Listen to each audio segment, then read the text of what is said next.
Well, as I've talked about, a fundamental, foundational component of economic sovereignty, political independence, and of course psychological decolonization is what you can call epistemological sovereignty, which is when we stop basing our understanding of the world, stop basing our interpretation of reality, and stop using the paradigms and the intellectual frameworks of the West and start using our own. Stop using the ways that the colonizers explained and the way that the colonizers portrayed how the world works. Because, of course, everything that they said was always and only said for the purpose of maintaining their position, maintaining their advantage, and for the purpose of delegitimizing and dehumanizing and invalidating us. They've always been in the rationale creation business. In fact, that's just about the only thing that they ever did create, if we're being honest. Because everything that they have was actually taken, was actually stolen, was actually pillaged or plagiarized from other people, from other nations. So in fact, what they created was just the rationale or the justification for doing that, for doing all that theft. And that pervades all of their intellectual frameworks. Even before the West went secular, even before they went atheist, they were this way, and that's the way they did things. They didn't use religion for justice, they only used religion for justification. So we have to reject their frameworks, reject their paradigms by default. Because you can't tell me that any framework, you can't tell me that any paradigm, and you can't tell me that any understanding of the world, or for interpreting reality, any framework that was created to justify rape and pillage and chattel slavery and genocide, you can't tell me that any framework like that is ever going to be useful to civilized people. No, you have to reject it. A poison root grows a poison tree and bears poison fruit. Even if it might have pretty blossoms on it, the fruit is no good. The tree is no good, and the root is no good. Whatever they built was built at a human cost that their descendants are going to be paying for generations. Like I've said before, yes, you have your technology in the West, and we all use it. But good Lord, we have the right to use it. We have more right to use it than you do, in fact. We have the right to use it because it was all developed with our resources, with our minerals, with our metals, with our energy, with our blood and our sweat and our tears. No, you don't get to boast about your technology, as if we should be grateful to you for what you made or what you built with our resources. And then you act like the fact that we use the technology that you made with our resources, that means that we're not supposed to blame you for all the theft and for all the murder. I mean, what kind of logic is that? You see, this is the logical West. That's what I mean. It's not just a poison tree, it's a whole forest of toxic intellectual chicanery. We need to make our way out of those woods. And for us, for the Muslims, the first thing that we need to do to reclaim or to revive our epistemological sovereignty is to restore Allah subhanahu wa ta'ala and the Quran and the Sunnah to their rightful place, right at the center of our understanding. Because I think a lot of people, even amongst our own people, even among the Muslims, a lot of people have inadvertently been infected by the West's view of God. That God is just a concept, an abstraction. God is just a device for instantiating virtue. God is just a philosophical tool for them. But no, God is real. Allah subhanahu wa ta'ala is real. Allahul Haqq. And you're never going to be able to understand reality. You're never going to be able to understand the world if you don't understand this reality. This is the most fundamental reality there is. So that has to be our base. That must be our base, our foundation, the reality of God and the truth about everything that he said about himself and the truth about everything he said about his creation. This is fundamental. It's foundational. If you don't have that, then you have no floor to stand on. I don't care what you do, what kind of walls you have, what kind of roof or what kind of ceiling you built. If you don't have a floor, well, all you have is a decorated hole. You just have a decorated chasm. You have a decorated abyss. That's what you have when you build your paradigms, you build your frameworks, and you build your understanding of the world without the fundamental, foundational understanding of the reality of Allah subhanahu wa ta'ala, the reality of God. So our earlier scholars all understood this. They all understood the dynamism of this reality, and it shaped the way that they understood, it shaped the way that they analyzed, shaped the way they interpreted the world. And that's what we have to do. Because, okay, We talk about analysis, we talk about analysts, but really from the Muslim point of view, what we are is witnesses. I'm commissioned to be a witness. The Muslims, all of the Muslims, we're commissioned to be witnesses, to tell the truth, to state the facts, to testify the truth, the whole truth, and nothing but the truth. And in a world that has been dominated by the West for so long, well, a great deal of our testimony is inevitably going to just be setting the record straight regarding their endless lies. Like I said before, because they lie all the time about everything, it would absolutely be impossible for us to even do our job as witnesses, to tell the truth by means of their frameworks. So I don't know from capitalism, I don't know from socialism, I don't know from communism or democracy or authoritarianism or right or left or what have you. These are all just like lawyers' tricks, word games, all these qualifiers that are supposed to impose definitions and meanings onto your mind that have no actual resemblance to reality. That's what they do. That's what these labels do. They're more like bandages. No, we look at the way things are, not according to the labels that the West uses to falsely categorize things. Because America is not democratic and China is not communist. So get out of here with that foolishness. You know, we look at how things operate in the real world, how they operate in real life, and we testify to that. We bear witness to what is really going on, regardless of who is doing it or what they're calling it. I mean, you can call that analysis if you want to, but it's actually nothing more than just bearing witness to reality. That's all we're doing. And again, that's why, all of this is why, at Middle Nation, we have developed and we are developing our own tools for discerning things, for discerning reality, like relative power dynamics, like strategic probabilities, like assessing the real impact of current events on the Muslim world, or like measuring and quantifying trends of instability in the West and so on, without relying solely on the metrics that are used by Western political scientists, or Western economists, or Western geopolitical analysts. Because we understand that some of the metrics that they use don't actually matter the way they say they do, and also that there are things that matter a great deal that they completely leave out in their analysis. They don't even include it in their metrics. Because, for example, we understand that whatever incurs the wrath of Allah subhanahu wa ta'ala, that's not sustainable. We know that you might, or a state might, or any other powerful actor might, implement or impose a policy that gives them dominance and it gives them success in the short term, but it's immoral and it's unjust. So we know that it has no long-term viability because that's the sunnah of Allah subhanahu wa ta'ala. And the sunnah of Allah is a real factor that can never be excluded from your evaluations or from your analysis.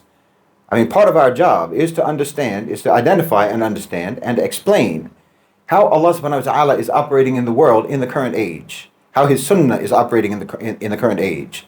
No, you can't exclude Allah subhanahu wa ta'ala from your analysis. That's the biggest, most important factor that most Westerners do not include in their assessments, do not include in their forecasts or their analysis.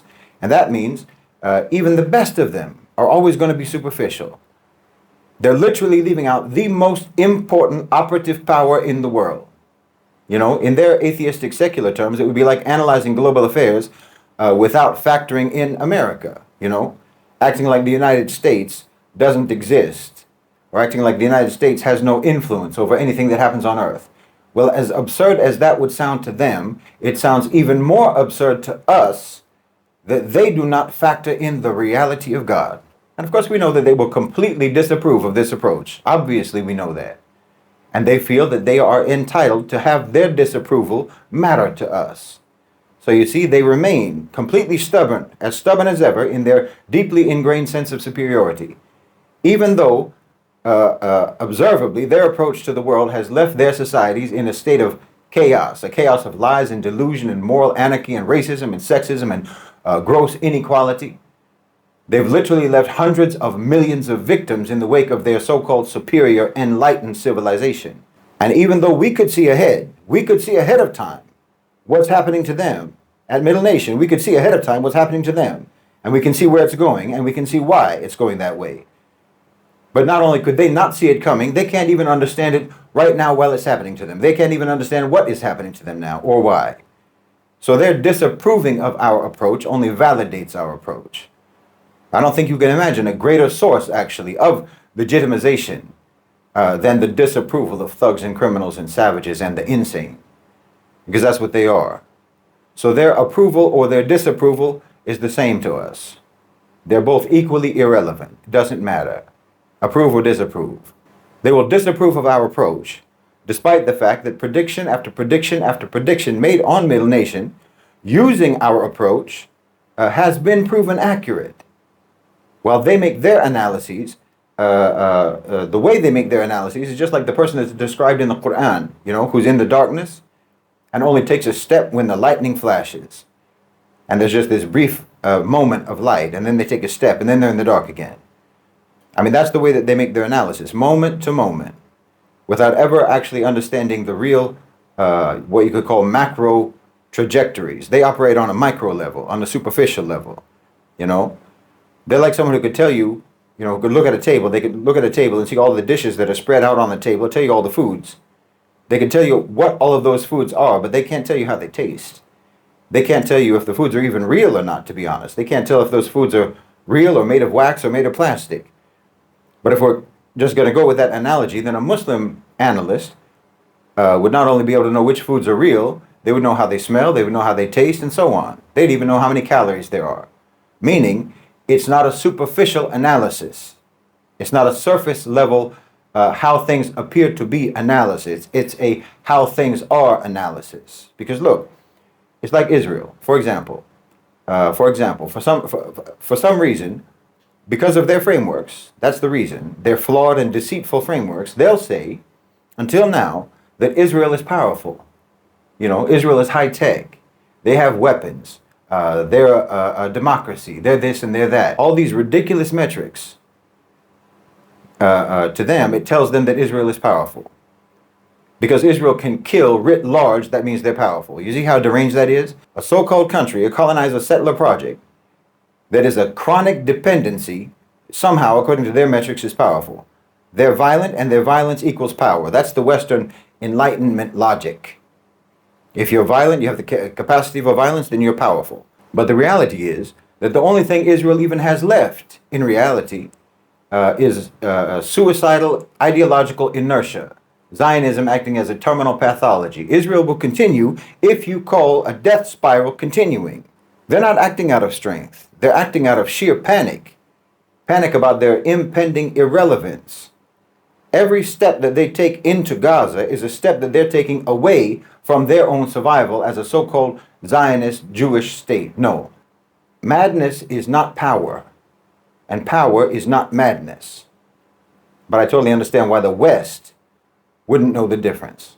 Look, Israel's power was always completely dependent on their strategic utility to America. But now America itself has a severely downgraded strategic utility to the owners and controllers of global financialized capital. That means that Israel is no longer even geopolitically coherent for the ruling powers of the world. And they've passed multiple signs telling them where the off-ramp is. Israel has. That's what the Abraham Accords was. That was a sign announcing that the off-ramp was coming up. That's what Saudi normalization with Iran was. Another sign announcing the off-ramp. The UAE, Egypt, and Saudi Arabia all joining BRICS. That was another sign of the off-ramp for Israel. That's what the ICJ case and the ICC case are. Just signs of the off-ramp for Israel. They're running on the fumes of radical, extremist, violent, doomsday Zionism now. They're flailing like a drowning man, while their economy falls apart in chunks. Their citizens are fleeing. Their society is in turmoil. They've lost the war of narrative. They're losing the war of alliances. They're losing the war of economy because they didn't want to take that off-ramp. They didn't want to take the off-ramp. They didn't want to face the fact that they have to get off that highway. Meanwhile, they're heading for a cliff. But they think that America is going to equip their vehicle with wings, but they won't. They're defying the A-National OCGFC. They're defying the GCC. They're defying BRICS, all of whom own the future of the region. Those are going to be Israel's new landlords. And the only way that Israel is going to be allowed to remain is if they pay rent. But, they've been squatters for so long with an American bodyguard, they just can't adapt to the new situation, and they don't think they have to. Saudi Arabia, who they fooled themselves into believing was going to normalize with them, was going to normalize with Israel without insisting upon Palestinian statehood. That's what they fooled themselves about. Well, now Saudi Arabia has been actually consolidating support from traditional European allies of Israel to call for and to recognize a Palestinian state. And the Gulf has understood that all it takes is money to make that happen. And they have more money to spend than anyone else. Trump doesn't work for the Zionists. He works for the OCGFC, the A-national OCGFC. And the OCGFC do not need Israel's historic function anymore. The plug has been pulled on your project. And the more barbaric and the more savage and the more out of control you act, the easier it's going to be for them to hang you out. I mean, you are literally right now weaving the rope yourselves and tying the knot yourselves for the noose that you're going to dangle from. But madman violence always used to work for you, so you think it'll work now. You see how limited they are? They can't pivot. They can't adapt. They can only comprehend the now obsolete narrow context in which their savagery used to be enough to justify their existence. But you were never a real state. You were never a real country. You were always just a policy instrument for the United States. You only know how to do demolition, but the new job qualifications are knowing how to build, and you don't know how to do that. You never had to learn how to do that.